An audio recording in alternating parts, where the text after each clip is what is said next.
చదవబడిన లేఖన భాగాన్ని గనక మనం గమనించినట్లయితే మత్తయి సువార్త 15వ అధ్యాయము 21వ వచనాన్ని మనం స్పష్టముగా చదువుకొనున్నాం. ఎంత స్పష్టంగా క్లియర్ గా చదువుకొనున్నాం. చదివినటువంటి వచనం మనకు అర్థమైపోయింది. హల్లెలూయా. చదివినటువంటి ఈ వచనం మనకు అర్థమైపోయింది.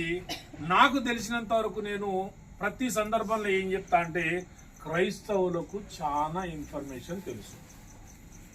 క్రైస్తవులకు బైబుల్ నుంచి చాలా విషయాలు తెలుసు. అదే వేరే వేరే రిలీజన్స్ ని ఫాలో అయ్యేటోళ్ళు వాళ్ళ గ్రంథాలలో ఉన్నటువంటి విషయాలు వాళ్ళకి తెలియదు. మత్తయి సువార్త 15వ అధ్యాయం 21వ వచనం మీకు తెలుసా తెలియదా? మీకు తెలుసా? అందరికీ తెలుసు. మీకు తెలుసా? మీకు తెలుసా? కొన్ని వందల సార్లు మనం చదువుకుంటాం. మరలా ఒకసారి ఈ వాక్యము నుంచి దేవాతి దేవుడు మనతో ఏం మాట్లాడతాడో మనం ఒకసారి జాగ్రత్తగా కొంత సమయం, అయ్యగారు నాకు అర్ధగంట ఇచ్చిన కానీ అర్ధగంట నేను మెసేజ్ తీసుకోను, ఒక 20 నిమిషాలు నేను క్లోజ్ చేస్తా. 20 నిమిషాలు క్లోజ్ చేసిన తర్వాత మనం దైవ ఆశీర్వాదాలు పొందుకొని ఈ యొక్క గృహంలో ఉన్నటువంటి ఈ యొక్క కుటుంబాన్ని దీవించి మనం ఏం చేద్దామంటే ఇక్కడ నుంచి వెళ్ళిపోదాం. ఓకే, హల్లెలూయా. చదవబడిన లేఖన భాగాన్ని గనక మనం గమనించినట్టయితే, యేసు ప్రభుల వారు 2025 సంవత్సరాల క్రితం 2025 సంవత్సరాల క్రితం మనం ఏ రకంగా అయితే ఈ రోజు ఉన్నామో, సేమ్ యాజ్ ఇట్ ఈస్ గా ఇదే రకంగా యేసు ప్రభుల వారు ఈ యొక్క భూమి మీద ఉన్నాడు. ఈ యొక్క ప్రాంతంలో ఉండి ఏం చేసినంటే 33.5 సంవత్సరాలు యేసు ప్రభుల వారు ఈ యొక్క లోకములో జీవించి 33.5 సంవత్సరాల తర్వాత ఏమైందంటే సిలువ వేయబడి మరణము పొంది సమాధి చేయబడి 3వ దినాన లేచి తర్వాత ఆరోహణమై వెళ్ళిపోయినట్టు విషయం మనకు అందరికీ తెలుసు. పిల్లరా, చదవబడిన లేఖన భాగంలో యేసు ప్రభుల వారు ఏం చేస్తా ఉన్నారంటే యేసు ప్రభువుల వారు చూడండి, తూరు సీదోను ప్రాంతములకు వెళ్ళగా, అంటే యేసు ప్రభుల వారు పరిచయం ఎట్లుంటదంటే ప్రతి ప్రాంతంలోనికి వెళ్తా ఉంటాడు. యేసు ప్రభుల వారు ప్రతి ప్రాంతంలోకి వెళ్ళి ఏం చేస్తా ఉంటాడంటే పరిచయం చేస్తా ఉంటాడు, దేవుని రాజ్యాన్ని ప్రకటిస్తా ఉంటాడు. ప్రకటించే క్రమంలో యేసు ప్రభుల వారు ఒక ప్రాంతానికి పోతే మీరు ఎట్లుంటది అనుకుంటారు? యేసు ప్రభుల వారు, సపోజ్ ఎగ్జాంపుల్ నేను చెప్తున్నా మీకు అర్థం కావడం కోసం, యేసు ప్రభుల వారు ఒక ప్రాంతానికి పోతే ఎట్లుంటదని మీరు అనుకుంటా ఉన్నారు. సిస్టర్ చెప్పింది కరెక్ట్.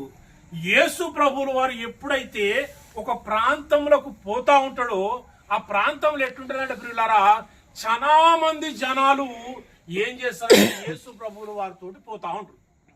యేసు ప్రభుల వారి కోసం ఎదురు చూస్తూ ఉంటారు. యేసు ప్రభుల వారు నా యొక్క ప్రాంతానికి వస్తే బాగు, నా యొక్క ఊరికి వస్తే బాగు, నా యొక్క ఇంటికి వస్తే బాగని ఎంతో మంది ఎదురు చూస్తూ ఉంటారు. కానీ ఇక్కడ ఏమైతా ఉన్నదంటే యేసు ప్రభుల వారు ఒక ప్రాంతానికి వచ్చినప్పుడు ఆయన శిష్యులతో పాటు ఎంతో మంది జనాలు ఉండి పోతా ఉంటే చూడండి, ఆ యేసు ప్రభుల వారు తన శిష్యులతో ఇంకా కొంతమందితో ఆయన తూరు సీదోను ప్రాంతాలకు రాగానే అక్కడ ఏమైందంటే ఒక చూడండి, ప్రాంతాలకు వెళ్ళగా ఇదిగో ఆ ప్రాంతముల నుంచి కానాను స్త్రీ ఒకటి వచ్చి, హల్లెలూయా హల్లెలూయా, కానాను స్త్రీ ఒకటి వచ్చి ఏమంటావు స్పష్టంగా చదవండి.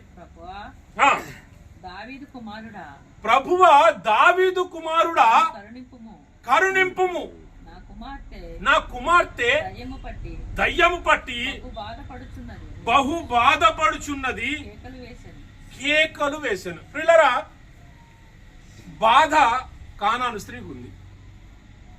నా దగ్గరికి ఎవరైనా వచ్చి, సిస్టర్ నా దగ్గరకు వచ్చి, బ్రదర్ నాకు ఒక అపాయం ఉంది, ప్లీజ్ సహాయం చేయండి అని అడిగితే బాధ ఆమెది, నాది కాదు.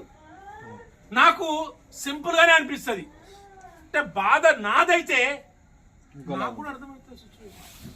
ఇక్కడ చూడండి, అంటే యేసు ప్రభువుల వారు పట్టించుకోవట్లేదని నేను అంటలేను. అంటే బాధను వివరించడానికి నేను ఒక విషయాన్ని వాడినాను. ఆమె వచ్చి ఏం చేస్తా ఉన్నదంటే యేసు ప్రభుల వారి దగ్గరకు వచ్చి, దావీదు కుమారుడా నన్ను కరుణించు, నా కుమార్తె దయ్యము పట్టి బహు బాధపడుచున్నదని ఏం చేసిందంటే కేకలు వేసింది. హల్లెలూయా, హల్లెలూయా. అంటే ఆమె మామూలుగా చెప్పలేదండి, మామూలుగా అసలు ఆమె చెప్పలే. ఆమె ఏం చేస్తా ఉన్నదంటే యేసు ప్రభుల వారి దగ్గరకు వచ్చి బిగ్గరగా కేకలు వేస్తా ఉన్నది. ఎంత కేకలు వేస్తా ఉన్నదంటే భయంకరమైన కేకలు వేస్తా ఉన్నది. దావీదు కుమారుడా నన్ను రక్షించు, నా కుమార్తెను రక్షించు, కరుణించు, దయ్యమును బట్టి ఆమె చాలా బాధపడతా ఉన్నది, నువ్వు ఒక్క మాట సెలవిస్తే ఆమె దయ్యం వదిలిపోతుందని ఈ యొక్క కానాను స్త్రీ యొక్క బాధ. పిల్లరా, ఆమె బాధ ఆమె చెప్పింది.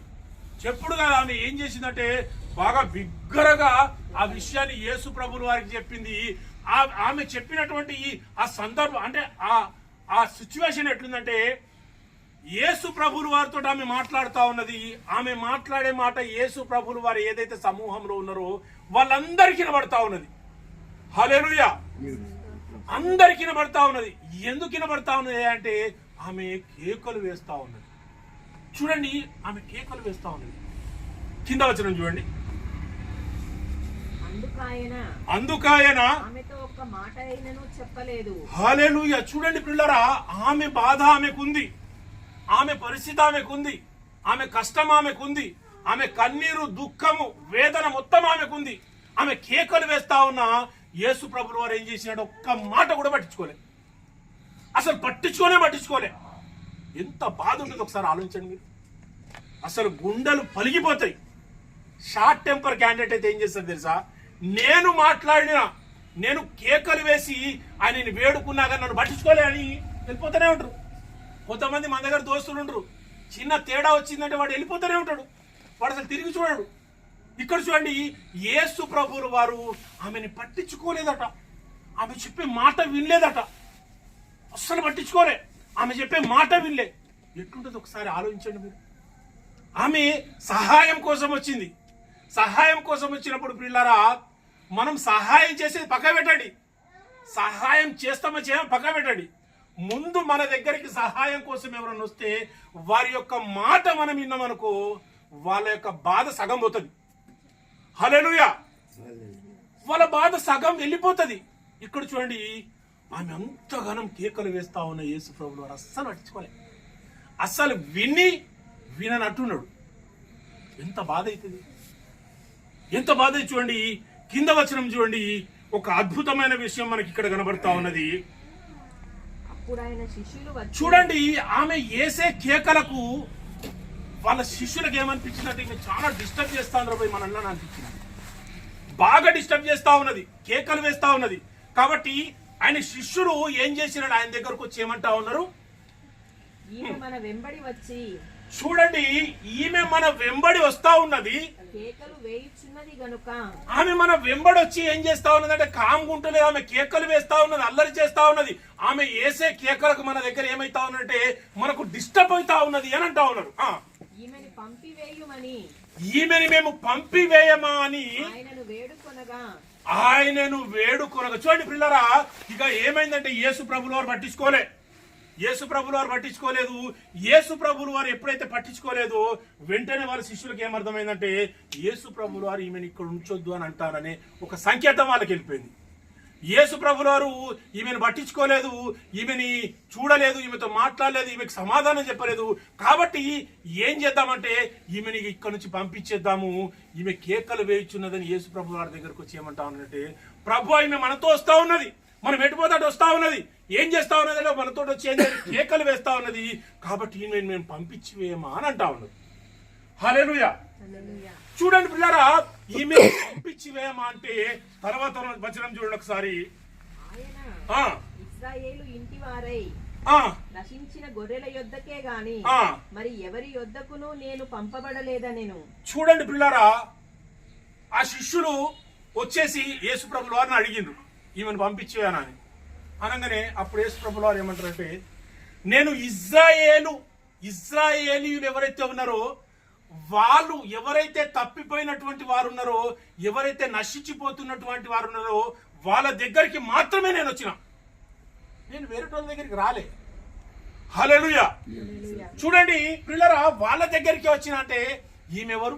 ఇజ్రాయేలీయులారా? ఈమె కాదు, ఈమె కానాను స్త్రీ. అంటే యేసు ప్రభువు వారు ఏమంటా ఉన్నారంటే, అమ్మా నేను నీ దగ్గరికి రాలే, నీకు నాకు సంబంధం లేదు, అసలు నువ్వు అసలు నా మైండ్లోనే లేవు, నా ఆలోచనలో లేవు. నేను వచ్చింది ఇజ్రాయేలీయుల దగ్గరికి, నశించిపోతున్న వారి దగ్గరకు వచ్చినా అని యేసు ప్రభువు వారు సమాధానం చెప్పిండు. చూడండి పిల్లరా, కానాను స్త్రీని ఈ యొక్క రాత్రికాల సమయంలో మనం ధ్యానం చేస్తా ఉన్నాం. ఈ కానాను స్త్రీ విషయం మనం ధ్యానం చేస్తుంటే మనకు రెండు విషయాలు కనబడతాయి పిల్ల. రెండు విషయాలు, ఒక విషయం ఏం కనబడతా ఉంటుంది అంటే తల్లి ప్రేమ కనబడుతుంది. తల్లి ప్రేమ కనబడుతుంది. చూడండి, తమ కుమార్తె దయ్యం పట్టున్నదని ఆమెకు ఒక బాధ, ఆమెకు ఒక వేదన. అంటే ఆమెకి తల్లి ప్రేమ కనబడుతుంది. ఇంకోటి ఏం కనబడుతుంది, మనకు అపారమైన విశ్వాసం మనకు కనబడుతుంది. అపారమైన విశ్వాసం అంటే ఎంతటి విశ్వాసం అంటే మంచి విశ్వాసం మనకు కనబడుతుంది. చూడండి, యేసు ప్రభువు వారు ఫస్ట్ ఆమె కేకలు వేసింది, యేసు ప్రభువు వారు వినలేదు. తర్వాత శిష్యులు వచ్చిర్రు, ఈమె కేకలు వేస్తా ఉన్నది, ఈమెను పంపించి వేయాలన్నారు.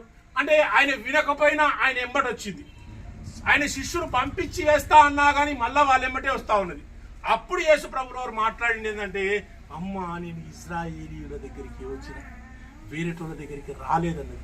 చూడండి, మూడు అనుభవాలు ఆమెకి ఇక్కడ ఎదురైనవి, మూడు సంఘటనలు ఆమెకి ఎదురైనవి. యేసు ప్రభువు వారు మాట్లాడలే, శిష్యులు పంపించేస్తా అంటారు, ఈమె పోతా ఉన్నా కానీ ఎంబటి రానియట్లే.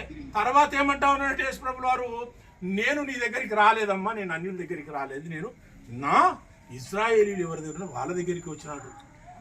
1, 2, 3 సంభవాలు ఆమెకి ఎదురయ్యేసరికి చూడండి, ఆమె యాక్చువల్గా అయితే నేను అనుకుంటానా నేనైతే వెళ్ళిపోతా, నేనే వెళ్ళిపోతా. ఎందుకంటే ఇంత అవమానమా, నేను వెళ్ళిపోతా. కానీ ప్రియులారికి ఏం కనబడతా ఉన్నదంటే ఒక తల్లి ప్రేమ కనబడతా ఉంది. నేను లాస్ట్ టైం నిన్న విశ్వనాథపల్లి పోయినప్పుడు ఒక సెమీ క్రిస్మస్ మెసేజ్ చెప్పుకుంటా ప్రేమను గురించి ఒకసారి చెప్పిన. ప్రేమను గురించి చాలా సందర్భాలు చెప్పిన, కొన్ని రకాల ప్రేమను.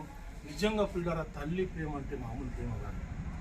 అది ఎవరికి అర్థమవుతాయంటే స్త్రీలకు మాత్రమే అర్థమవుతుంది. స్త్రీలకు మాత్రమే అర్థమవుతుంది తల్లి ప్రేమ అంటే. అంటే దేవుడు మనల్ని ఎంత ప్రేమించినో మనం అర్థం చేసుకోవాలంటే మన తల్లిదండ్రుల ప్రేమను అర్థం చేసుకోవాలి. తల్లిదండ్రుల ప్రేమను కనుక మనం అర్థం చేసుకున్నాం అనుకో, దేవుని ప్రేమ మనకు అర్థమైపోతుంది ఆటోమేటిక్.